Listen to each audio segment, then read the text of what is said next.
The shocking truth about life inside American prisons with violent gangs. The blood behind the walls. You don't join a gang in California prison, you survive one.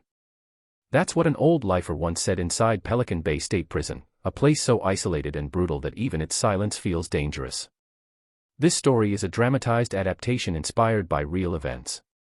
Some names, places, and details have been changed for privacy. All information is drawn from public reports, court filings, and verified investigations including Madrid vs. Gomez, Ashker vs. Governor, and FBI's Operation Black Widow. When the morning sirens blare through the fog-drenched yard, men move like ghosts, silent, calculated, watching every step. Guards call it routine movement. But inside those gray concrete walls, every move could start a war. Back in the 1960s, California's prison system wasn't yet the machine it is today. But as racial tensions erupted across the United States, that same fire bled into the cell blocks. According to official reports from the California Department of Corrections and Rehabilitation, the violence inside places like San Quentin and Folsom began shaping something far bigger than street crime. It birthed organized armies behind bars. By the early 1970s, three names carved themselves into prison history. The Mexican Mafia, LAIM, the Black Guerrilla Family, BGF, and the Aryan Brotherhood, AB. Each claimed to protect their people, but survival was never about protection. It was about dominance. The code of survival. Inside a California prison, race isn't just identity, it's law. Inmates are grouped by color, language, and gang lineage. The rule is simple: you stand with your race, or you stand alone. Former correctional officers have testified that even new arrivals, men who claim no affiliation, are quickly claimed by a side. A Latino inmate with no gang ties might find his food missing or his bunk moved. If he doesn't fall in line, he risks a beating, or worse. That's how recruitment happens, not through promises, but through fear. In 1999, during an investigation into Operation Black Widow, the FBI uncovered coded letters written from inside Pelican Bay's Security Housing Unit, the SHU, showing how gang leaders ordered hits, drug deals, and extortion rackets on the outside. It proved what guards already suspected: prison gangs had evolved into criminal empires, operating through family members, girlfriends, and dirty lawyers. A single piece of paper passed during visitation could mean life or death for someone across the state. The empire of the Mexican Mafia. LAIM, the Mexican Mafia, was the first to rise.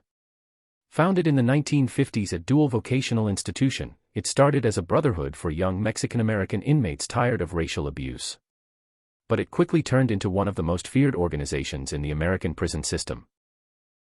According to court filings in U.S. v. Mexican Mafia, 1998, the gang ran extortion and protection rackets that reached from prison phones to Los Angeles neighborhoods.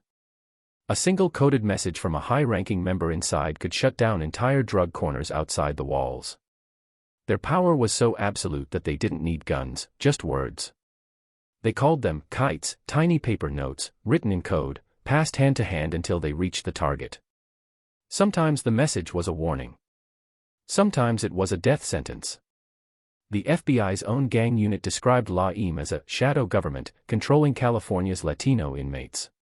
Members lived by a code: once you're in for life. And betrayal? That wasn't an option. The penalty for disloyalty was execution, even if the traitor was in protective custody. The Aryan Brotherhood, the White Warriors. Not long after, in the early 1960s, white inmates formed their own alliance, the Aryan Brotherhood, at San Quentin. It began as a small group protecting white convicts during racial wars. But soon, it grew into a violent organization known for contract killings, drug trafficking, and extortion inside the California prison network. According to the U.S. Department of Justice's 2003 indictment, the Aryan Brotherhood ordered over 30 murders from behind bars. Their alliances shifted like the tide, sometimes partnering with the Mexican Mafia, sometimes fighting them. Inmates described them as soldiers with no country. Tattoos of shamrocks, lightning bolts, and Viking helmets marked their skin, each design a silent badge of loyalty and bloodshed. The Black Guerrilla Family, revolution behind bars. Then came the Black Guerrilla Family, founded by George Jackson in 1966 at San Quentin. Jackson, a charismatic, politically charged inmate, believed the system itself was the enemy. According to his published letters, Soledad Brother, 1970, he saw prison not as punishment, but as a battlefield of race and class. The BGF adopted Marxist ideals, blending political ideology with militant discipline. But over time, as leadership changed, ideology faded. Power replaced purpose. By the 1990s, reports from the California Gang Task Force showed BGF members involved in the same drug and extortion networks as their rivals. By then, the war wasn't about race or politics. It was about control of the yards, and control meant money, power, and life expectancy. Pelican Bay, the end of freedom. In 1989, California built Pelican Bay State Prison, designed for the worst of the worst. Set deep in the redwood forests near the Oregon border, it was built to isolate gang leaders and stop communication between them. But Pelican Bay became something else, a university of violence. According to a 1995 court case, Madrid vs. Gomez, judges found that inmates were kept in windowless concrete cells for 23 hours a day, sometimes for decades. They ate alone. Exercised alone. Slept under fluorescent lights that never fully turned off. The isolation was so extreme that psychologists described it as social death. Still, gang leaders adapted. They used lawyers, coded letters, and even secret messages through TV interviews to control their soldiers on the outside. One investigator called it the ghost command system. No matter how deep the prison buried them, their orders still reached the streets. Inside the SHU, silence and madness. Inside Pelican Bay's SHU, the sound of a single door closing echoes for minutes. Every cell is a box of concrete, no windows, no human contact, only a steel slot for food. The air smells of bleach and loneliness. Some inmates create imaginary friends. Others pace the floor thousands of times a day. According to a 2013 hunger strike led by inmates, some men had been in solitary for over 20 years, locked away not for crimes committed inside, but for being gang-affiliated. They weren't serving time anymore, they were buried alive in bureaucracy. Yet, despite the isolation, the gangs didn't die. They mutated, smarter, quieter, more efficient. Communication now traveled through legal mail, coded artwork, and religious visits. Every system meant to suppress them became another tool in their playbook. The underground economy. Behind bars, money doesn't move in cash, it moves in debt. A bag of coffee becomes currency. A postage stamp equals a favor. But beneath that system, a deeper economy thrives, one run by gangs. Smuggled phones, synthetic drugs, and taxes on weaker inmates create revenue streams that rival outside cartels. The California Office of the Inspector General estimated that contraband trade inside prisons brings in millions of dollars annually. Every cigarette, every SIM card, every pill, taxed by whoever controls the yard. According to intercepted phone recordings released in People vs. Hernandez, 2012, a single gang member inside Pelican Bay could collect up to $10,000 a month in street taxes. Some families on the outside pay these dues out of fear, others out of loyalty. The human cost. Not every inmate inside California's system is a killer. Many arrive young, scared, and desperate to survive. But the system doesn't care. Once you're in, the machine chooses your path. Those who refuse to join gangs face a brutal choice: protective custody, a life of isolation, or daily beatings until they break. Officers often describe the prisons as self-contained ecosystems of power. Once a gang war starts, staff can only watch the chaos unfold. In 2006, a riot at California Institution for Men in Chino left 200 injured and several dead.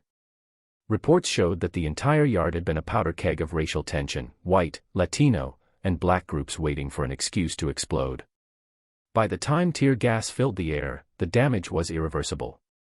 Hundreds of inmates were transferred to Pelican Bay, adding more fuel to an already burning fire. The illusion of control. California's government has spent decades trying to control prison gangs. They've tried indeterminate SHU sentences, debriefing programs, and step-down initiatives to reintegrate inmates who renounce gang ties.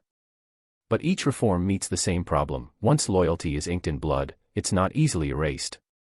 In 2015, following a series of lawsuits, the Ashker versus Governor settlement forced California to reduce long-term solitary confinement. Thousands of inmates were released from the SHU. Some called it justice. Others, including correctional officers, called it a ticking time bomb. Because when you release men who've spent decades in isolation, men trained in coded violence, into general population, the result isn't peace. It's chaos wearing a smile. The present-day reality.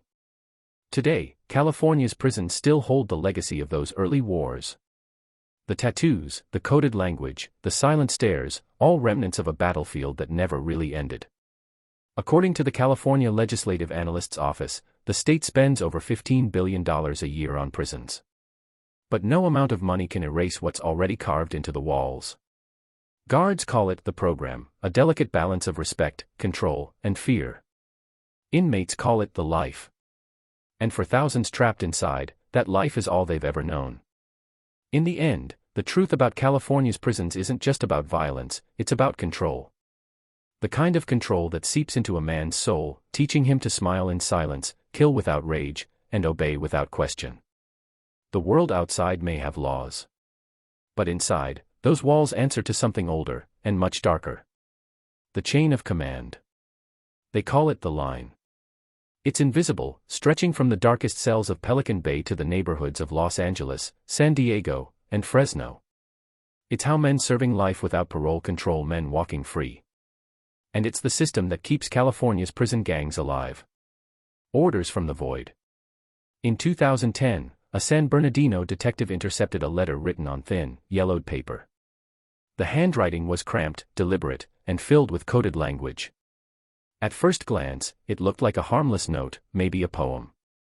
But when decoded by gang investigators, it revealed something else entirely. Green light on 45th, tax short. Handle the issue before next visit. That single sentence meant someone outside had failed to pay tax, the gang's mandatory cut from street drug sales. Handle the issue meant elimination.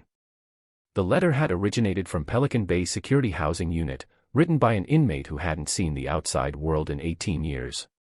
But through layers of messengers, girlfriends, relatives, street soldiers, the order reached its target within a week. By the time authorities pieced it together, a young dealer in East LA was already dead. According to FBI Operation Black Widow files, this wasn't an isolated case. It was the standard operating procedure, a military-grade chain of command stretching from solitary confinement to suburban streets. And in California, every major prison gang has its own version of this system. The Mexican Mafia's La Mesa. At the top of La Im, the Mexican Mafia, sits what members call La Mesa, the table. It's not a single leader but a council, a circle of shot callers who make decisions collectively. They don't use phones, emails, or the internet. They communicate through paper, memory, and trust. Investigators have testified that even one smuggled message can lead to multiple murders outside.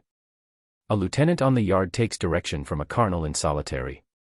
That lieutenant passes coded messages to foot soldiers in county jails. From there, the chain extends to associates on the street, gang members who answer not to local bosses, but to invisible kings locked away in concrete. One federal prosecutor described it perfectly during a 2013 trial. The walls of Pelican Bay are not a barrier. They are headquarters. Inside, La Mesa controls everything: drug smuggling routes, extortion schemes, and even racial peace treaties. If the table orders a ceasefire between rival gangs, it happens. If they call for blood, it flows. The business of control. Most people think prison gangs thrive on chaos. In reality, they thrive on order, their order. Every inmate must pay a tax for selling drugs or running any hustle on the yard. Even independent dealers and smaller racial groups know better than to defy the system. According to a California Department of Corrections intelligence report, the Mexican Mafia earns millions annually through these microtransactions, small payments that, when multiplied across thousands of inmates and associates, form a criminal economy with near-perfect efficiency. Here's how it works. A low-level dealer sells meth on the street. He pays 10% of profits to a local gang clique aligned with La Im. That clique sends its cut to the prison commissary accounts of Im leaders or their family members. The system continues, money in, fear out. And all of it begins with men who haven't touched a dollar bill in decades. The Aryan Brotherhood's military order. While La-Im operates like a cartel, the Aryan Brotherhood runs like a military. Documents from United States vs. Aryan Brotherhood, 2006, describe a rigid hierarchy: generals, captains, soldiers, and prospects. Promotion is earned through loyalty, intelligence, and above all, violence. Each new member swears allegiance with blood. Once initiated, they become part of a network that spans state and federal prisons, from California to Illinois to Louisiana. What's remarkable isn't their numbers. The AB has fewer than 1,000 members nationwide, but their influence. A single order from an Aryan Brotherhood general in Pelican Bay can dictate actions inside dozens of facilities across the U.S. According to federal prosecutors, their reach extends into drug distribution, protection rackets, and paid hits, all run through coded letters and legal mail. They even partner with their supposed enemies, the Mexican Mafia, when it serves profit. A retired FBI agent put it bluntly. They're businessmen first, racists second. The BGF's broken cause. The Black Guerrilla Family, born from ideology, now survives on commerce. What began in 1966 as a revolutionary movement has decayed into a criminal enterprise. After the death of founder George Jackson, the BGF fractured. Some remained politically motivated, others turned to money and control.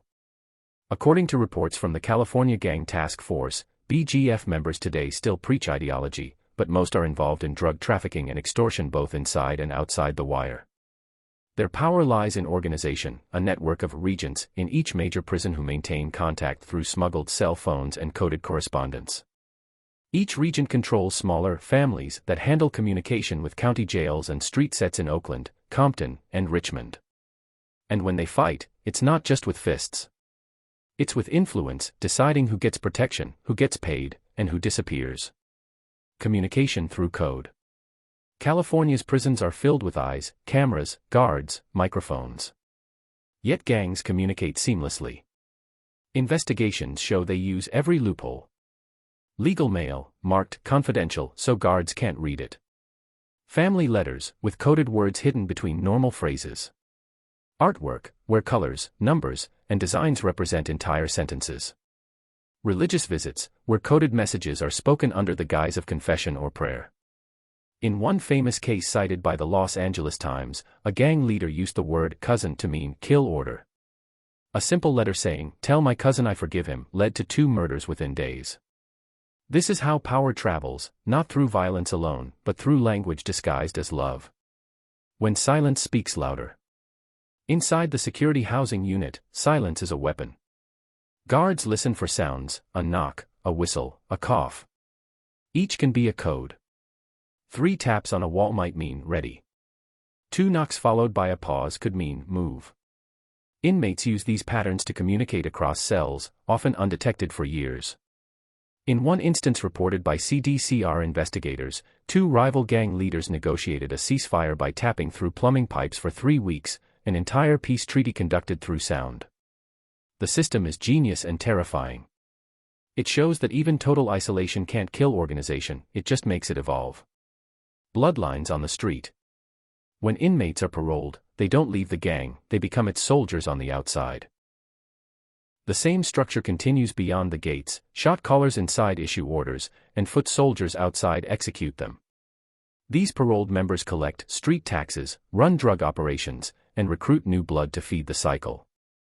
A parole officer quoted in a 2017 California Assembly report described it best.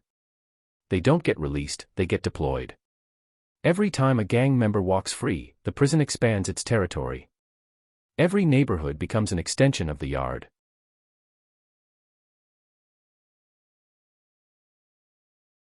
The hidden chain. Here's how the chain works, according to multiple law enforcement reports. Top-tier leaders in solitary, often at Pelican Bay or Corcoran SHU, issue strategic orders. Mid-level lieutenants in general population translate these orders into coded messages. County jail members distribute them to awaiting recruits. Street soldiers execute, report back, and send money or updates through phone calls, visits, or letters. This invisible bureaucracy operates 24/7. Even lockdowns and mass transfers can't stop it, they simply reroute the chain. And because the top leaders often use pseudonyms, tracking them becomes nearly impossible. One name might represent a man who's been dead for years, but the code continues. The price of betrayal. Every organization survives on loyalty. In California prisons, betrayal is the one crime that guarantees death. When an inmate decides to debrief, meaning he gives up information to leave gang life, he's labeled a dropout. According to reports from CDCR's Special Services Unit, dropouts are marked for execution the moment word spreads. Some are moved to sensitive needs yards, SNYs, for protection. But even there, enemies find them. One former EAM member, known only as Rico, a pseudonym, told investigators, "You can change my number, my name, even my face. But you can't erase my past." The punishment for betrayal isn't always immediate. Sometimes it comes years later, through a casual handshake, a visit, or a letter from an old friend. Inside, they say the gang never forgets. And outside, it never forgives. Money, fear, and faith. What keeps these men loyal? It's not always greed or ideology. It's fear, family, and faith, twisted together. Many grew up in gang-controlled neighborhoods, raised by the same men now locked away. Their fathers were soldiers. Their uncles were shot callers. To them, joining wasn't a choice, it was destiny. Inside, loyalty brings security, a meal, a cigarette, a brotherhood. Defiance brings isolation and death. For some, religion becomes the only escape. A few inmates turn to Islam, Christianity, or Buddhism, searching for peace in chaos. But even faith can't erase the past. Priests and chaplains often report that confession inside a California prison sounds more like a surrender than repentance. "I didn't want to do it," one inmate told a chaplain, "but if I didn't, I was next." The war you don't see. To the public, California's prisons look like containment centers. In reality, they're command posts. Street violence in Los Angeles, San Diego, and Bakersfield often traces back to orders from inside. According to state gang intelligence units, nearly 80% of prison-related gang violence on the outside originates from directives within prison walls. In one 2016 operation, authorities linked a series of shootings in Riverside County to messages sent from an inmate at Corcoran. Using a smuggled phone hidden in a light fixture. The inmate was serving 2 life sentences. The gunmen were 19 and 21, kids born long after his arrest. The prison wasn't containing crime. It was broadcasting it. A system built on cycles. Every few years, California promises reform, better rehabilitation, more education, gang intervention programs. But as one former warden admitted, you can't rehabilitate a system that profits from chaos. Overcrowded facilities, staff shortages, and bureaucratic politics make reform nearly impossible. Gangs fill the vacuum that the system leaves behind, offering structure where none exists. When a young inmate enters the yard, he sees 2 options: join a side or become prey. The choice isn't moral, it's mathematical. Survival equals allegiance. Inside the mind of a shot caller. Interviews conducted during Operation Dirty Thirds, 2018, revealed how strategic prison gang leadership has become. Shot callers described their work like corporate CEOs. They track numbers, commissary profits, contraband prices, loyalty lists. They assign ranks, manage logistics, even promote efficiency. One inmate told investigators, "If you can run a gang in prison, you can run a business outside. The difference is, in here, mistakes get people killed. Each order, each punishment, is calculated, a message to maintain fear and respect simultaneously. And when a leader dies or is transferred, another takes his place without hesitation. There's always a successor waiting, already groomed through years of coded mentorship." The state's dilemma. California spends billions every year to control a system that, paradoxically, creates its own crime. The prison industrial complex employs tens of thousands, guards, contractors, psychologists, administrators. And behind that bureaucracy, the gangs thrive, adapting faster than the reforms that try to contain them. Officials have tried gang validation systems, tattoo databases, and informant programs. But each tool comes with controversy, accusations of abuse, misidentification, and corruption. The result? A chess game with no end. The real victims. Lost in this endless cycle are the ones who never chose the game, the inmates trying to serve their time quietly, the families waiting outside, the communities caught between fear and poverty. In East Los Angeles, mothers hang pictures of sons they can't visit because rival gang members control visitation lines. In South Central, children grow up knowing their father's loyalty to a color outweighs his love for them. And in tiny California towns, correctional officers go to work every day knowing one mistake could make them a target. The prison gangs don't just rule inmates. They shape entire communities. End of chapter. Reflection. When the lights go out in Pelican Bay, silence fills the cell blocks. But somewhere, in a hidden cell, a man is writing a letter. No phones, no guns, no voice. Just ink and intent. By the time that letter reaches the street, someone will live, and someone will die. That's how the chain works. That's how California's prison gangs rule without ever touching sunlight. The price of power, when the system fights back. They say the system always wins. But in California's prisons, that's not always true. Because when the state declares war on its own monsters, the monsters evolve. The Crackdown. In 2000, state and federal agencies launched what they called the Great Lockdown.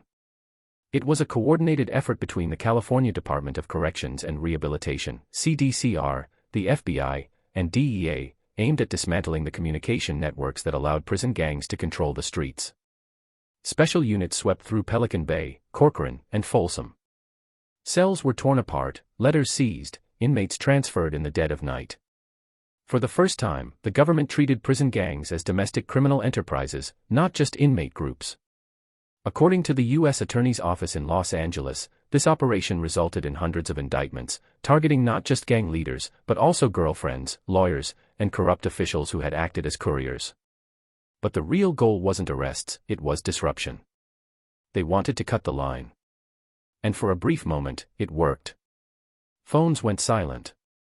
Messages dried up. The yards were tense but quiet, too quiet. Everyone knew it was only a matter of time before the machine rebuilt itself. The evolution of violence. Violence in California prisons is like pressure. When you seal one crack, it finds another way out. By 2005, the silence had turned into something worse, fragmentation. Without clear leadership, smaller groups began fighting for control. Splinter factions, hybrid alliances, and rogue soldiers started flooding the system. The once organized chaos of the major gangs was replaced by unpredictable, localized wars. At Kern Valley State Prison, a riot between two Latino factions left one inmate dead and over 40 injured. At California State Prison, Sacramento, Aryan Brotherhood members turned on their allies over disputed taxes. And in Corcoran, a guard was nearly killed after a hidden shank attack during chow time, a revenge hit for a transfer gone wrong. The war had evolved. It was no longer between races or alliances. It was about who would inherit the throne. The system's new weapon, intelligence. When brute force failed, the state changed tactics. They shifted from punishment to penetration. By 2008, CDCR had built one of the most advanced gang intelligence networks in the United States. They created the Special Services Unit, SSU, a covert division trained to infiltrate gang hierarchies, decode letters, and track communications. Undercover officers posed as inmates. Fake letters were introduced into mail routes to identify couriers. Every tattoo, every coded symbol, every nickname was logged into a massive digital database. One report from the California Inspector General's office revealed over 10,000 coded messages analyzed in a single year, many written in Spanish, Nahuatl, or a mix of slang and legal jargon. Every inmate became a data point. Every word became potential evidence. And slowly, patterns emerged. The shadow war of informants. Inside the system, informants are both invisible and essential. They're the only weapon that can reach places cameras can't. But being a snitch in California prisons is like signing your own death warrant. CDCR's debriefing program offered gang members a way out: share intelligence, renounce your allegiance, and get moved to protective custody. Hundreds took the deal. But many of them never made it far. In one case, documented in People v. Ortega, 2010, an inmate who had just completed debriefing was stabbed 47 times within a week of returning to general population. The hit order came from a letter smuggled through a religious volunteer, proof that even faith wasn't safe from infiltration. Still, the information they provided helped authorities map gang structures with unprecedented detail. Entire hierarchies were exposed, including secret cells operating inside county jails and halfway houses. The cost: hundreds of lives. Many of the informants vanished into witness protection, living as ghosts, alive, but never free. When gangs go corporate. As the state learned to fight back, gangs adapted once again. They began to corporatize their structure, decentralizing power to avoid detection. Instead of one leader issuing orders, they operated like franchises, independent cells sharing the same brand and rules, but autonomous in action. Investigators call it the franchise model. It's the same evolution seen in international terrorism: when leaders fall, others rise instantly. In 2015, a confidential CDCR memo warned that gang decentralization has made total dismantlement virtually impossible. Every time the system cuts off a head, 3 more appear. This decentralization also made it easier for prison gangs to blend with street gangs. Today, the lines are blurred. Many local sets report directly to imprisoned mentors. The prison isn't just a holding cell anymore. It's a corporate headquarters. The corruption within. No system can be this profitable without cracks on the inside. And California's prisons have plenty. According to a 2017 state audit, more than 400 correctional staff were investigated for misconduct tied to contraband smuggling, bribery, or gang cooperation. Some were blackmailed. Others were simply paid. A single smuggled cell phone could fetch up to $2,000. One guard confessed to earning $80,000 a year smuggling phones for inmates. When investigators confronted him, he said something chilling. "The prison pays me to keep them locked up. They pay me more to keep them connected." These phones became the arteries of the empire.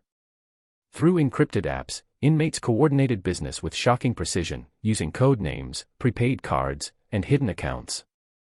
One inmate serving life managed a $1.2 million drug ring entirely from his cell. The more the state fought, the smarter the gangs became. It was no longer a war of weapons, it was a war of systems. The human experiment. By the mid-2010s, psychologists and human rights advocates began calling California's prisons social laboratories of control. Every reform, every crackdown, every new technology became an experiment in how to contain chaos.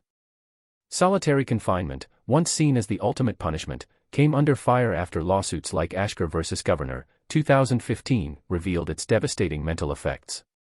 Over 1,500 inmates had been in isolation for more than a decade. Some hadn't touched another human being in 20 years. Officials justified it as a tool to control gangs. But inmates described it as psychological decay, a slow death with no blood. A former inmate named Luis, a pseudonym, who spent 14 years in Pelican Bay SHU, told journalists, "You stop being afraid of dying. You start being afraid of living like this forever." After the Ashker settlement, many SHU prisoners were released into general population under new, step-down programs. But instead of peace, California witnessed an explosion of violence. Men who had spent decades plotting revenge in silence now had a stage. Within months, stabbings, riots, and racial flare-ups surged across multiple prisons. The system had opened the gates, but it wasn't ready for what came out. The streets respond. When California prisons shake, the streets tremble. Neighborhood gangs still take cues from their imprisoned leaders, and when leaders move, so do the streets. Following the Ashker releases, cities like Los Angeles, Stockton, and Fresno saw spikes in gang coordination. Rival factions that had been silent for years reignited turf wars. Police traced these conflicts directly to newly freed prison shot callers. The message was clear. You can transfer the body, but not the power. And the state was learning the hardest lesson of all. That containment doesn't equal control. The price paid in blood. Every system has a breaking point. For California, that point comes every time a guard walks into the yard knowing he's outnumbered 100-1. Between 2010 and 2020, more than 30 correctional officers were assaulted or killed on duty. Hundreds more suffered psychological trauma from riots and lockdowns. Families live in fear, children grow up without fathers, and entire communities around prison towns rely on a system built on violence to survive economically. It's a paradox no one wants to confront. Prisons create the very power they're meant to contain. The invisible war continues. Today, California's prisons look more advanced than ever: new surveillance systems, digital monitoring, AI analytics scanning inmate letters for code. But in the shadows, the same old forces adapt. Gangs now use encrypted notes embedded in legal paperwork, QR codes disguised as art, even hidden Morse patterns in music files shared through prison tablets. It's a new kind of warfare, not just physical, but informational. And outside, communities continue to pay the price. Entire generations raised under invisible chains, sons repeating the sins of fathers they barely know. In the neighborhoods of East LA, Fresno, and Oakland, murals of fallen soldiers mix prison tattoos with halos. Inmates are no longer just inmates, they're legends, mythologized by a culture that mistakes survival for heroism. The few who escape. Every once in a while, someone gets out, not just physically, but mentally. Men who break the code, renounce the life, and dedicate themselves to stopping the cycle. One such man, identified in state records only as Carlos R., was a former high-ranking associate of the Mexican Mafia. After 2 decades inside, he became a prison mentor, counseling at-risk youth and testifying about gang manipulation. "They make you believe your family," he said. "But when you die, no one writes your mother back." His story became part of a growing movement of reformed inmates working with nonprofits and churches to educate young offenders. They visit schools, juvenile halls, and courtrooms, showing the next generation what really waits behind the glamorized image of gang life. But for every one Carlos, there are 100 still inside, waiting, plotting, surviving. The mirror of society. California's prison problem isn't just a prison problem. It's a reflection of everything outside: poverty, racism, broken homes, and a justice system stretched thin. The prisons became the pressure valve for a country unwilling to fix its streets. And inside those walls, men built their own nation, one ruled by loyalty, fear, and silent power. In the words of one retired warden, "If you want to understand California, don't look at Hollywood. Look at Pelican Bay." The price of power. Every system of control carries a curse: the harder it squeezes, the more resistance it breeds. California's prisons tried to bury their demons in concrete and steel. But you can't bury ideas. You can't bury identity. You can't bury a man who's learned to rule from silence. As night falls over Pelican Bay, the lights in the SHU flicker one by one. Somewhere in the maze of concrete, a man leans over a piece of paper, writing a name, a place, a number. It looks like nothing. But in a week, someone will die for it. And in the morning, the world outside will keep turning, unaware that in the heart of California, behind those endless walls of gray, power never sleeps. Disclaimer. This story is a dramatized adaptation inspired by real events. Some names, places, and details have been changed for privacy. Information is drawn from verified sources including CDCR intelligence reports, Operation Black Widow, Ashker vs. Governor, and U.S. Department of Justice filings.